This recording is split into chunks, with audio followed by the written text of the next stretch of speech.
Les attentats du 11 septembre 2001 font que la question de l'islam gagne encore en sensibilité en France. Le décès de Sohan, 17 ans, à Vitry-sur-Seine le 4 octobre 2002 a été le fait déclencheur du mouvement Ni pute ni soumise, puis de la création de l'association. Une marche se termine le 8 mars 2003 à Paris par une manifestation. Plus de 30 000 personnes auront rejoint le mouvement. Les émeutes d'octobre-novembre 2005 dans les banlieues des grandes villes françaises rappellent qu'au niveau national et local, la question de la cohésion sociale se joue d'abord dans ces quartiers. La loi relative à la solidarité et au renouvellement urbain est votée le 13 décembre 2000. Son volet habitat prévoit que les communes de plus de 3 500 habitants faisant partie d'une agglomération de plus de 50 000 habitants se verront prélever annuellement une somme de 1 000 francs par logement social manquant si leur parc social est inférieur à 20% des résidences principales. Cette somme sera prélevée au bénéfice d'un établissement public lorsqu'il existe en vue de la réalisation des logements sociaux. Ce que l'on constate sur le territoire du Grand Lyon en matière de discrimination est identique à ce que l'on constate en moyenne nationale. Un taux de chômage toujours plus important, notamment chez les jeunes. Quand on évalue les résultats de la politique de la ville dans l'agglomération lyonnaise en 2003, le constat est aussi plutôt amer. Les mesures engagées n'ont pas permis d'améliorer la situation des quartiers. Les inégalités entre les quartiers sensibles et les autres n'ont pas diminué entre 1994 et 1999. La conduite de projets globaux de quartiers a modifié l'image de plusieurs d'entre eux, mais cela concerne surtout les petits quartiers alors que les résultats dans les grands ensembles sont insuffisants. 20 ans après la marche des beurs de 1983, les jeunes des Minguettes affirment que le pays est passé d'une xénophobie à une islamophobie. Au niveau national, un tournant est pris autour de 2003. La loi Borloo du 1er août 2003 lance le programme national de rénovation urbaine.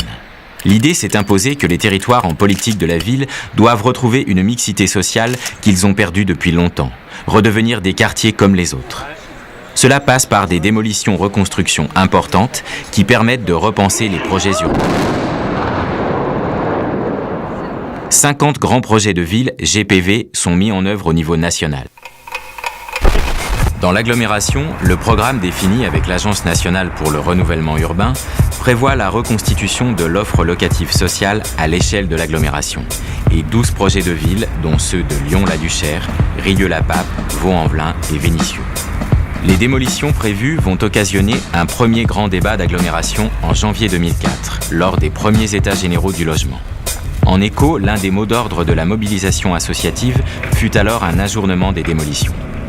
Ce débat coïncide avec le lancement du second programme local de l'habitat du Grand Lyon. Des échanges entre le Grand Lyon et les associations va naître la charte d'agglomération pour les relogements opérationnels, qui garantit le respect du choix des individus en matière de lieu de résidence.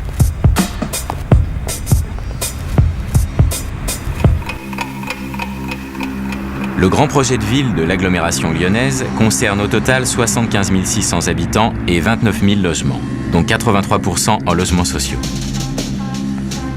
À la Duchère, par exemple, la première phase de la restructuration complète du quartier porte sur le désenclavement et l'amélioration de la desserte interne, la démolition de 742 logements, la recomposition d'un centre commercial, la réhabilitation de 1150 logements, la mise en valeur du site paysager, la requalification des espaces publics, la reconstruction d'un groupe scolaire et la valorisation de nombreux équipements publics. Dans le discours des élus comme des techniciens, ces communes ou quartiers doivent garder leur caractère populaire, mais avec plus de mixité sociale.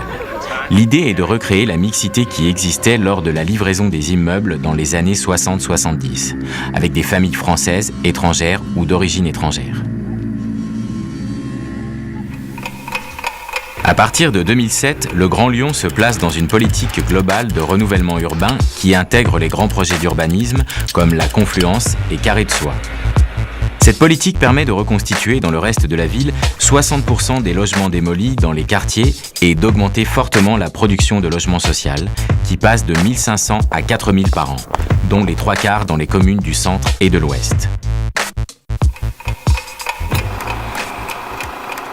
Le concept de patrimoine immatériel, promu par l'UNESCO en 2003, permet de valoriser tout ce pan de l'histoire de l'humanité qui ne s'est pas incarné dans du bâti, mais qui se rapporte en particulier aux mémoires des collectivités humaines, comme la mémoire de l'immigration.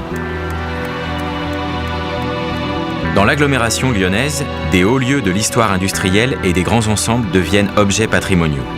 Des sites emblématiques du patrimoine du XXe siècle sont proposés aux touristes entre Lyon et Saint-Étienne. Gratte-ciel de Villeurbanne, site Le Corbusier de Firminy-Vert, étoile de Renaudy à Givors. Le Grand Lyon cherche aussi à incorporer des éléments de mémoire dans ses projets urbains, sans tout figer pour autant. C'est le cas à Vaux-en-Velin de l'usine des textiles artificiels du Sud-Est, emblème de l'histoire industrielle de l'agglomération, au regard de l'opération Carré de Soie, grand projet d'agglomération qui ambitionne de recomposer tout ce secteur de l'Est lyonnais situé à cheval sur les communes de Villeurbanne et Vaux-en-Velin.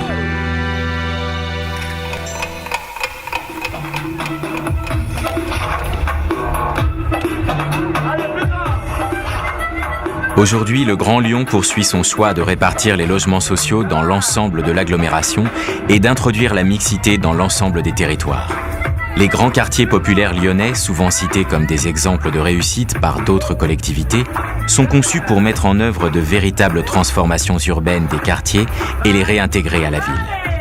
La construction d'équipements d'agglomération valorisants et l'arrivée du métro et du tramway à l'intérieur des quartiers organisent leur désenclavement. Mais il reste que les quartiers demeurent fragiles. La précarité et la pauvreté des populations, les inégalités sociales, le prix des logements rendent l'horizon d'une agglomération rassemblée difficile à atteindre. Et il est trop tôt pour savoir si la politique volontariste de retour à la mixité perdue produira les effets escomptés.